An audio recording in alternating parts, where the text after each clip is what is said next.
Hi, everybody. Today is Monday, May 2025, and our friends John Helmer and Ray McGovern are back with us.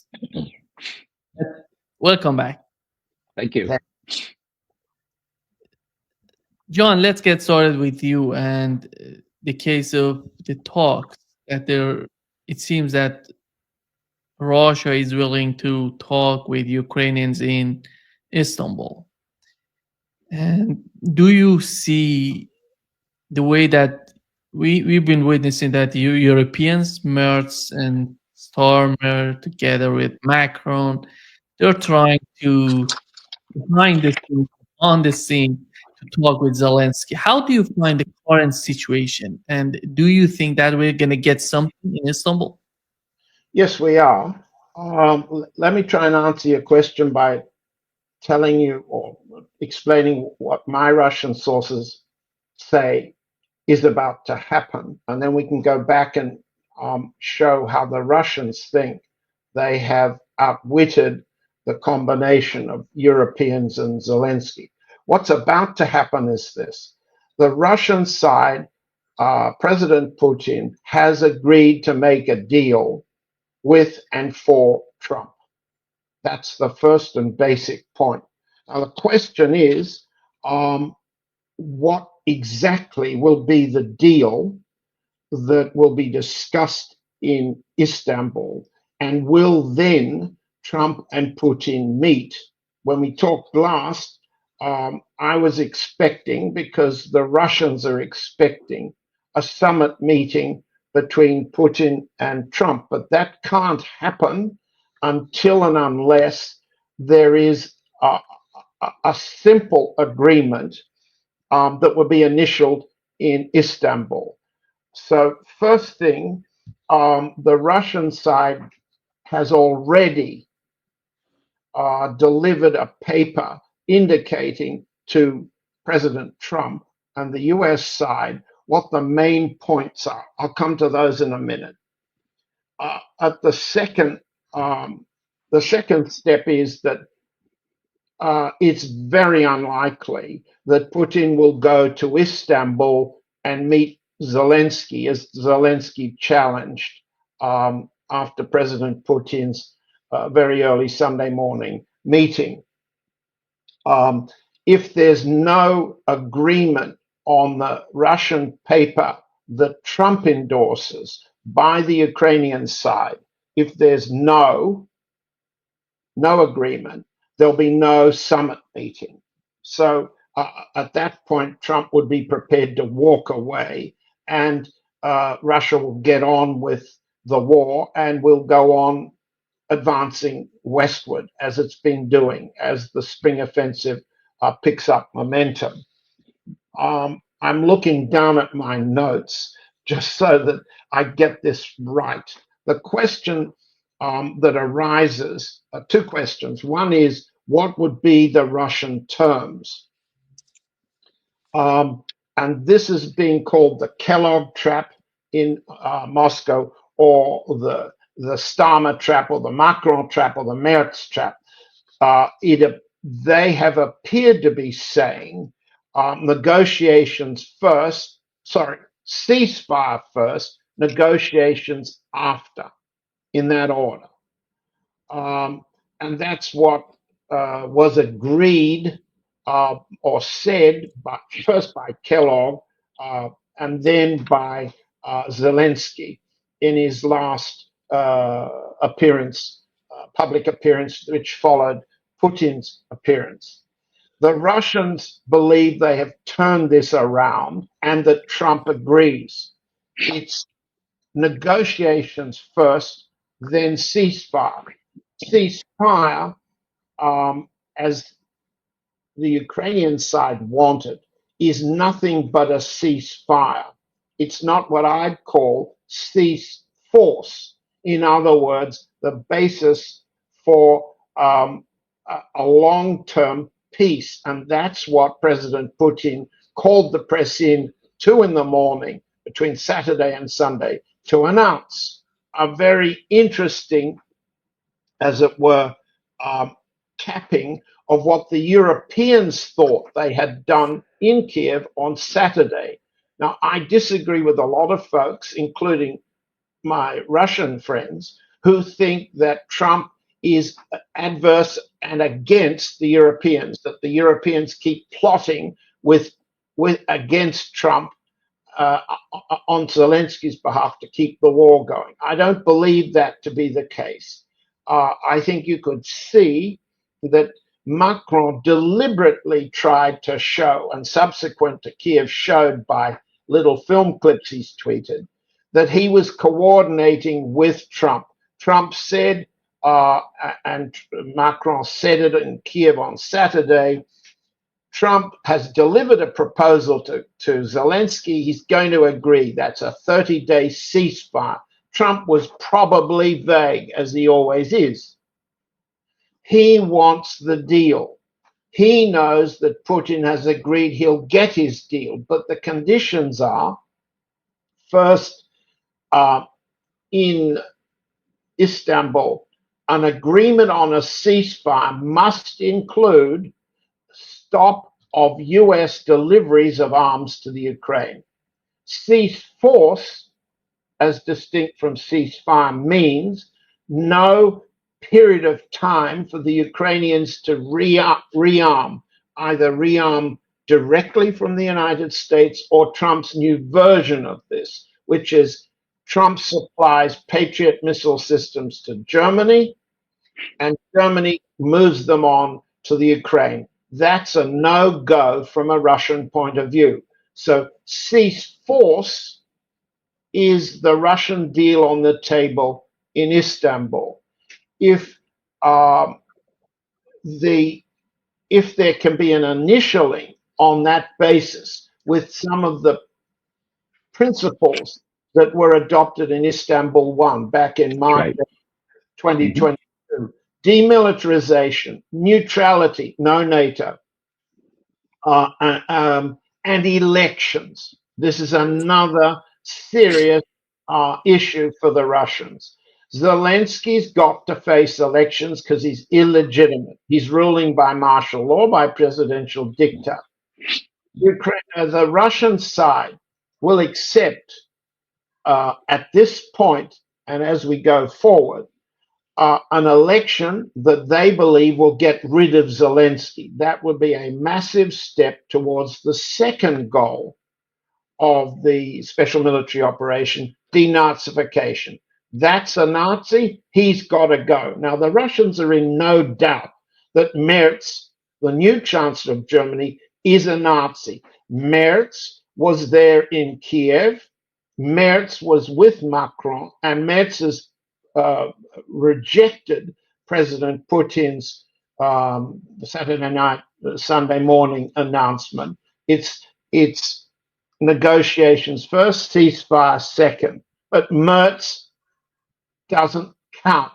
Trump counts. So the Russian view is, at the moment, this is the way forward. This is what we are hoping and believe will happen in Istanbul. And if it goes according to our plan, Putin will meet Trump.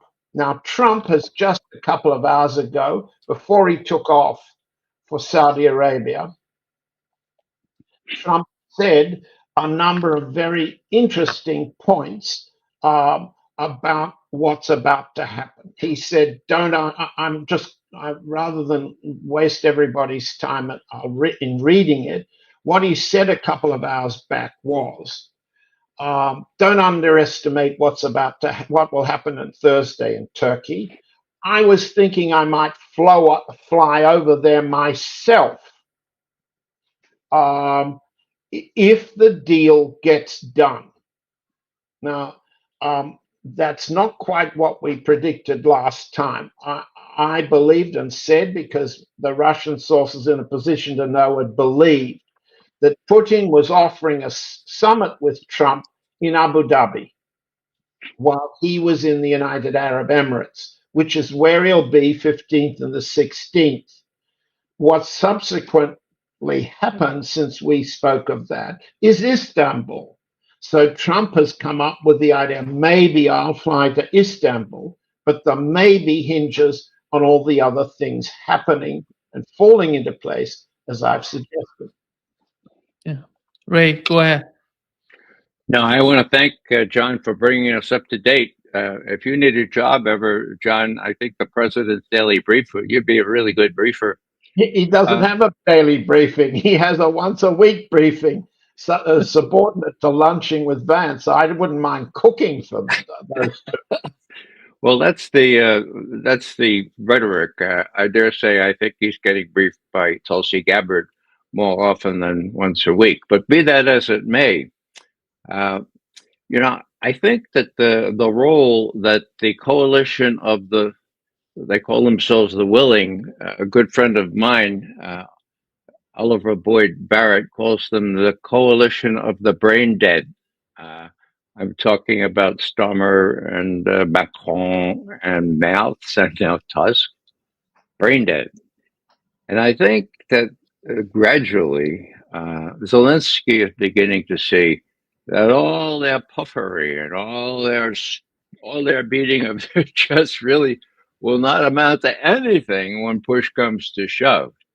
Now, uh, I was just in Vnukovo airport when Putin, flying back to the States, when Putin said to the media, "Wait a second, don't go yet. No, don't rush out. We've got a new initiative from the brain dead." No, he didn't say the brain dead. From these four, and I want to reply to it. So they all gathered at 2 o'clock in the morning, and he issued that incredibly clever little statement saying, "Okay, look, we've never been against negotiations. Sure, we're willing to do that. That would be a really good idea." The fly in the ointment, of course, is Putin he's trained in the law. Whatever you think of his actions, he tries to have a legal framework about it. And for Putin, as he said in more polite terms, Zelensky is a bastard. I mean, like he's not legal. He's illegitimate, I guess is what I'm trying to say here. And so that was a law passed by the Rada in 2022. So I think at very least Putin will have to say, "Well, look, I told you, I'm not going to meet with you at all, and that was part of the thing that you decided you never. I think the wording was, we'll never authorize the Rada, we'll never authorize the president of Ukraine to meet with the leader of Russia as long as it's still Putin." you know, so here's Putin's going to, through Lavrov, I guess, say, "All right, now you change the law first." That will be a sticky wicket. They could change the law. Most people expect them to do that, or disregard the law, which the Ukrainians regularly do. So let's say that Zelensky sends his Arachamia, his best friend, the head of his faction in the Rada, who was the principal negotiator in 2022, March and April. They started in Belarus. They ended up in Istanbul. They came to an agreement. So the symbolism here of Istanbul is really, really striking. They want to go back to Istanbul. They want to go back to those agreements, which were initial, and we have the text now of some of them. And so what happened? Of course, we know. And it's not just McGovern saying this, or Helmer, or you, Nima. We know, it's on the record. Arachamia came back to Kiev and said, we had that damn thing all set to go, and Boris Johnson came in on the 9th of April and said, no, you can't do that. This is not about, we're going to support you for as long as it takes, but not if you sign that thing. The idea is this is where we're going to weaken Russia. So Zelensky, also under pressure from the neo-Nazis in his regime, and then Naftali Bennett, the former prime minister of Israel, was in on making these deals, and he swears it was done. It was a done deal when Boris Johnson came in. So what the Russians are saying is, let's not start from scratch. Let's go back to Istanbul dig out those agreements. Remember, they were actually initialed. Maybe Arachamia will be the guy to go back there. I hope so. He seems to have a level head, and he's very honest in how he divulged the role of Boris Johnson and everything else, how it went down. So I see good hope here, and I see with Trump's endorsement that he's trying to tell Zelensky, look, you can play around with the coalition of the brain dead if you want, all right? You've been playing around with it for months now. What's it gotten you? Do they have the money? Do they have the arms? Look, make the deal. So, John rightly points out the devil is in the details, but I think this will be a good step forward. The more so since I think Trump has finally put his foot down and said, look, we've got a reasonable chance of reaching an agreement. Zelensky, you better make this happen. You better not go yourself. Send somebody else. Maybe Arachamia. That's how I see it. Do you agree, John? Yes and no, Ray. I mean, I agree your overall conclusion. I agree that the Putin side has agreed to give Trump a deal, and that encourages Trump to go for the deal the Russians are offering because the alternative is no deal. He walks away. He Right. isn't going to walk away. He's arming the war through Germany, through various other, the French and the British and so on. But if there's a stop to deliveries as part of this deal, we've got a new situation. And that was one of the problems with Istanbul 1. It's all very well for the Ukrainian side or for anyone else to say that Boris Johnson or Joe Biden blocked it. That was only half the story. In Moscow, the terms that have been initialed by Vladimir Medinsky at the prompting of Roman Abramovich were not acceptable to the general staff and were not acceptable to the intelligence services and were not politically acceptable inside Russia. Why?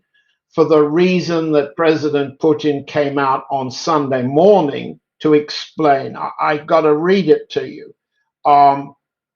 It's possible, said Putin, to agree on some kind of new truce and new ceasefire.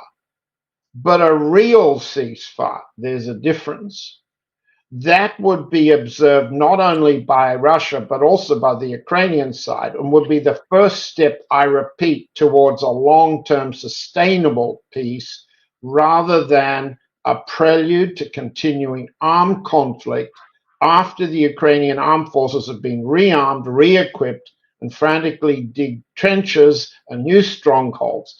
Who needs such a peace? Now, that's what Putin said on Sunday morning at 2 o'clock, but it wasn't in Istanbul 1.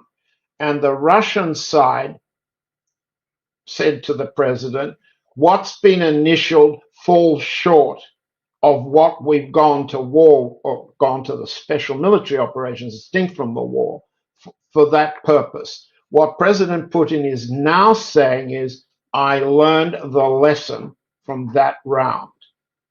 There must be an end to rearming.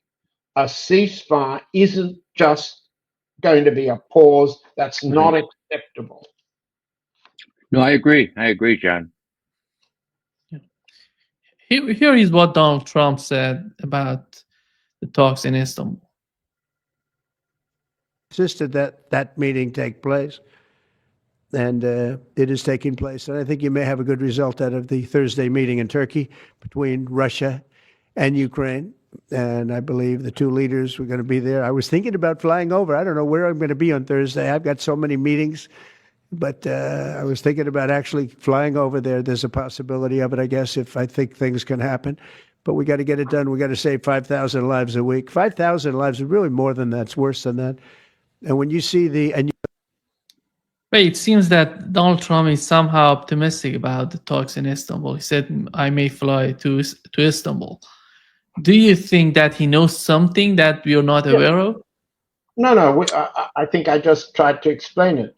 The reason he's optimistic is that he understands what Putin has told him privately. And he may not have looked at the term paper that the Russians put, but he understands that Putin is ready and has decided to give him a deal. The job is to make sure that the term paper that's initialed in Istanbul at a lower level. Zelensky's trapped himself. Zelensky said, I'm going to go to Istanbul personally. Well, Putin won't be there. So Zelensky's there by himself with his mates, maybe Yermak, maybe Arakama, maybe a whole gaggle of them. But or maybe he pulls out and lets them go forward. But either way, Trump's confidence expressed there, and he was unusually, for him, lucid on the point, is because he knows Putin has agreed a deal. The devil in the details, he doesn't really care about yet. When he says, I've got a lot of meetings, yes, he's going to a theme park in Saudi Arabia out of Riyadh on Tuesday for a break, and then he'll move on. He's got a lot. He's got a lot on his mind, but not details. And so there's a crucial crunch coming in Istanbul, and we just, as I've read it, Putin's made it clear it's cease force, not just cease fire. Now, the Russian press over today have celebrated that Putin beat the Europeans and Zelensky out of the trap they'd set. I disagree with that, but it's understandable that they would feel victorious in this tactical way, because it was an extremely clever move on Sunday morning to do that to the Europeans. I mean, what we've seen in France, what we've seen on the internet, there it is. Macron was snorting coke on the train going into Kiev. The French are also circulating that there was a line of coke and a little piece of white paper in Kiev itself, and that Merz was fully involved. So you have two cokeheads in Kiev. Wow, if this is something, it's a bit irrelevant to the underlying reality from a Russian point of view that there's a consensus.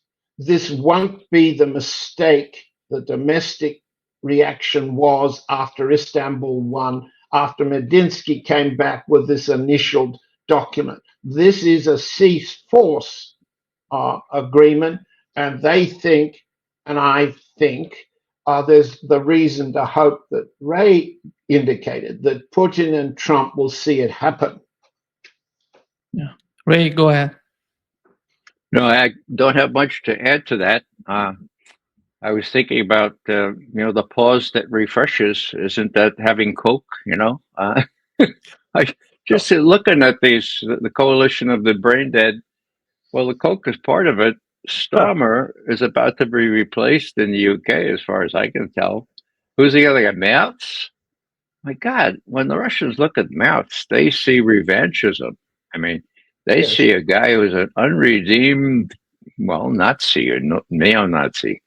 And they don't see much hope that the German populace can restrain this guy. So as long as Trump has put into Putin the notion that, all right, this comes out well, we will stop providing arms to Ukraine.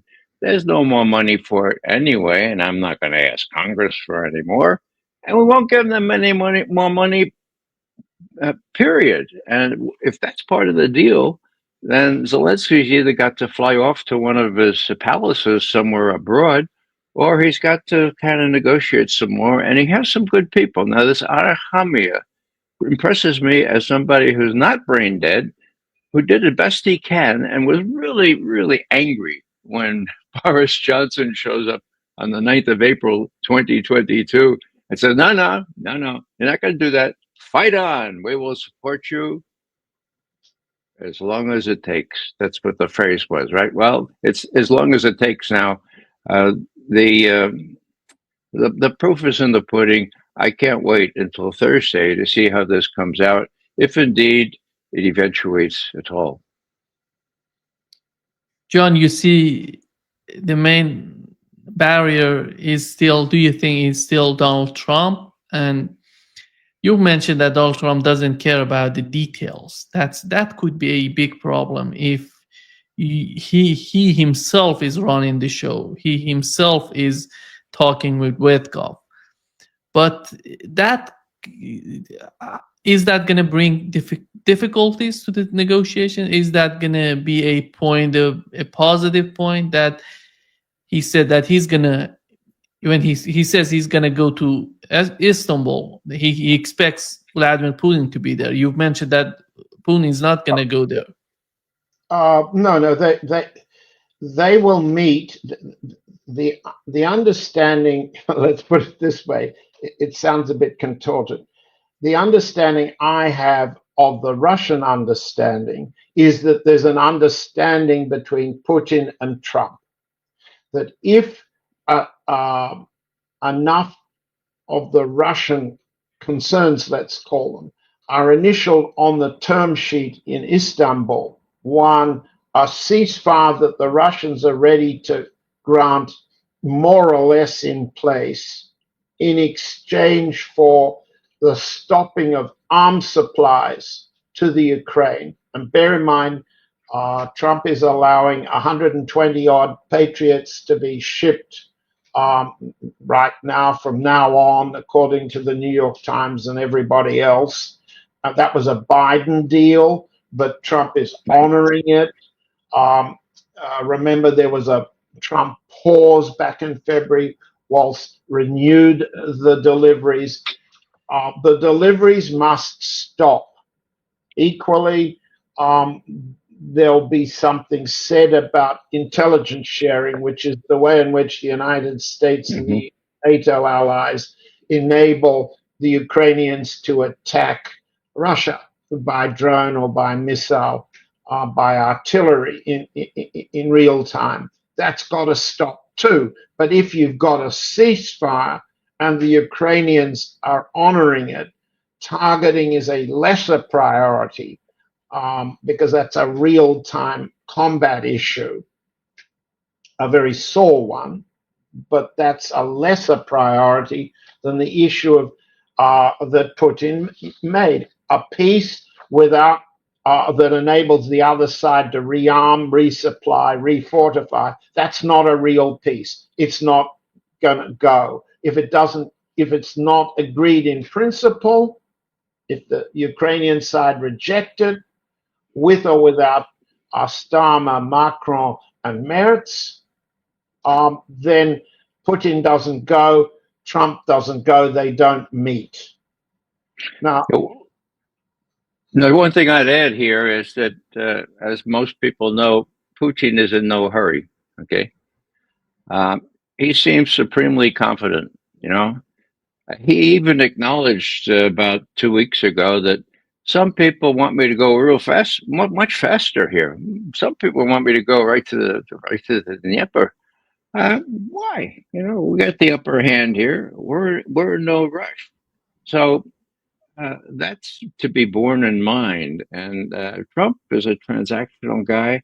I hope that his intelligence advisors are telling him, look, Putin has won the war. He's willing to settle on terms that will put lipstick on a pig. Take advantage of it, lean on the Ukrainians, and see what you can do. If they don't, if you continue to let the Ukrainians, you as their curators, you continue to let them run wild, well, we'll just go and go and go, and then you'll have even less to bargain with, because we'll be on the Dnieper River, and then that situation will be a little more difficult. One thing I keep coming back to is that Putin 2 years ago put up a straw in the wind. Odessa, he said. A beautiful city, Catherine the Great, Odessa, a Russian city. Now, is he going to want to attack Odessa? Is he going to want to subdue Odessa and kill most Russian-speaking people? I don't think so. I think there's a deal there. The more so since this is sensible from the Ukrainian perspective. If they don't have access to the Black Sea, they are not a nation. They're a farm for the rest of Europe. So I see leverage there, and not leverage. I see an opening that 2 years ago nobody noticed, but in one of these long Q&As, he was asked this question.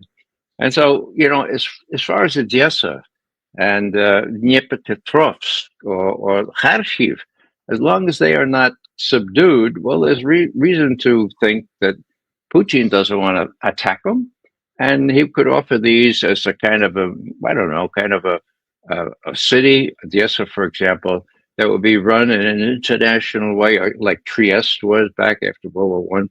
So there are all kinds of possibilities here.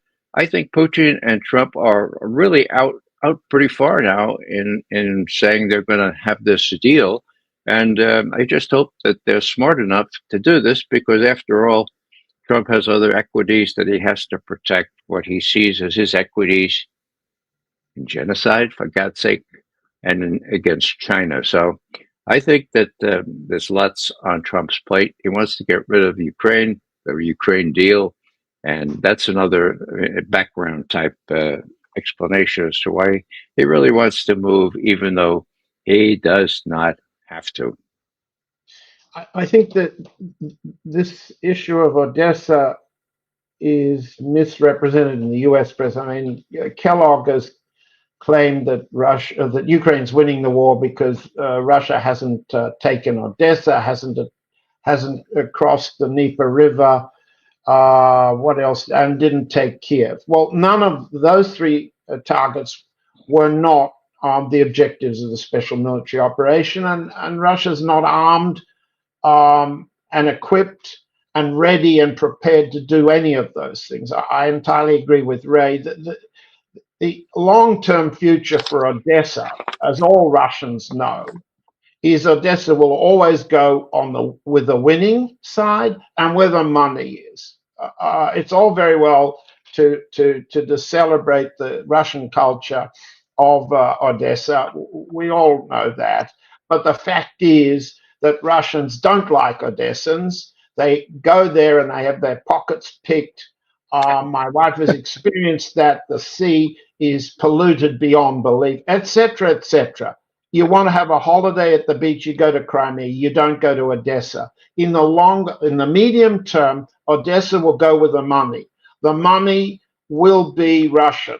But the condition I mentioned is there has to be a new election, and Zelensky has to be removed. Without that, you've got a neo-Nazi president around a basically Lvov gang who have inflicted on Odessa all manner of purges, not to mention the murders of the at the Union House murders back in 2022.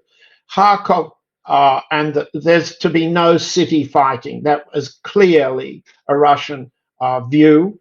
And the offensive that moves slowly is partly moving to conserve Russian lives, and partly because Russian military organization is not quite as terrific as those who triumphantly say it is. There's a lot to be done to reform and improve and reconstruct the Russian military to face the longer term NATO enemies. And in that longer term prospect, Russia needs time. We agree we need time, but Russia has to recover from the failures since 2014 to stop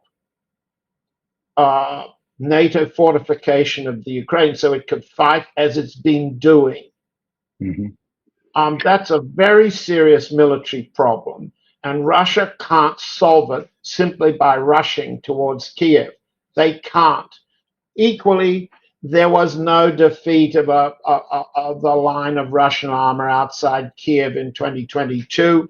They withdrew. They were parked there against a political settlement that failed, a political putsch in March 2022 that didn't happen because there was a disastrous battle of Antonov Airport. The entire, as it were, limited political military putsch plan of late February, early March failed. And it failed for Russian miscalculation. And there are plenty of Russians who'll say it publicly. It's not just me. So some terrible, costly lessons have been learned. In addition, President Putin has restricted the capabilities of the Russian side to complete the electric war campaign. What I've called the electric war campaign is the attacks on the electricity generating infrastructure. Without electricity, trains don't go, toilets don't flush, armies don't get resupplied. The Kursk attack cannot have been assembled without electricity. Now, there was a mistake. We won't have time to go into why it was mistaken to put restrictions on electric war campaign. It could have been done. It wasn't done. It was delayed. It was sequenced. Now we are in a new world in which President Putin is saying, I've learned my lessons.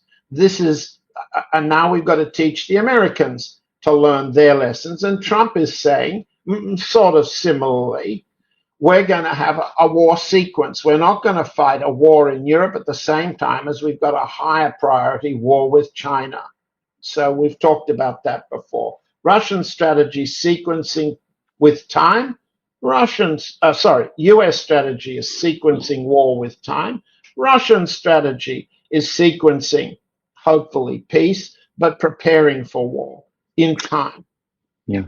Let me go back and say, John, this is really helpful background for people who haven't followed this as closely as I've had to try to follow it, and you have.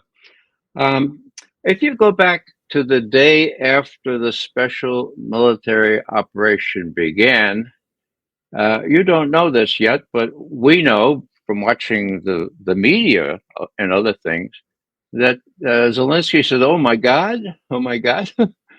This can't be. I have a negotiator here. I'd like to send them to Belarus. Let's get talks started, okay? Now, the media in the United States talks about not only unprovoked, but full scale operation, full scale, but with 90,000 troops? I don't think. What was the operation about pushing toward Kiev? The operation was about scaring the daylights out of Zelensky. And it worked. Okay.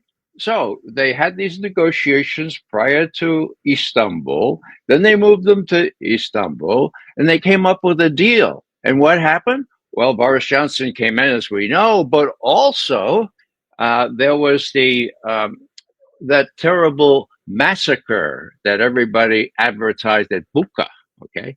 It was all done by British intelligence and the Ukrainian intelligence people. The Russians were accused of mass massacre of the people there in the city of Bucha. So that happened, right after that. So that was what we can't do with these people. So what I'm saying here is that that thing was derailed. It can easily be put back on the tracks. And you can use the same. I do hope that Arachamia, whatever his name is one of the leaders of the Kiev group. There is a mutual incentive to settle this thing, and the notion that the Russians wanted to do a full-scale invasion.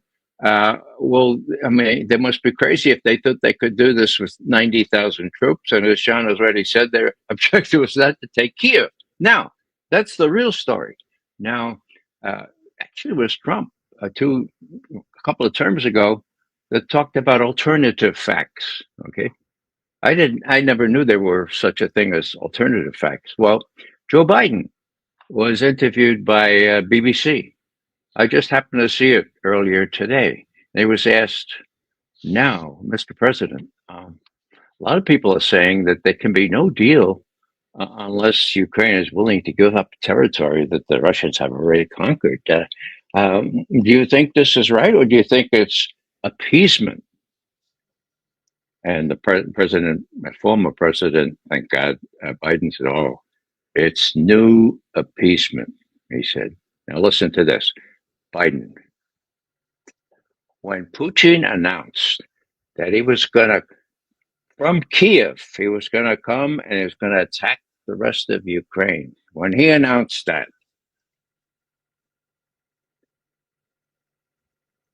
he was going to go not only to the rest of Ukraine, but why? Well, number one, because he can't stand the fact, says Biden, that the Soviet Union fell apart, and he's not gonna stand for that. And besides, he what's it here? Listen to what it's a modern day appeasement. He can't stand for that, and you think this is the key here. I wish I could read my scribbling.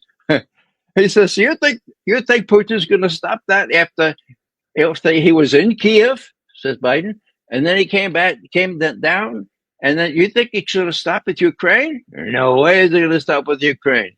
Now, my God, this is the former president. Now, the good news is that this person, Avril Haines, a political hack from the word go, who told Biden in December of 2022 that the Russians were running out of ammunition, that they had no indigenous capability to build more ammunition, that Russia and China they have meetings. They'll have meetings. Doesn't mean anything. This idiot is no longer there. You have a very smart person there now, Tulsi Gabbard.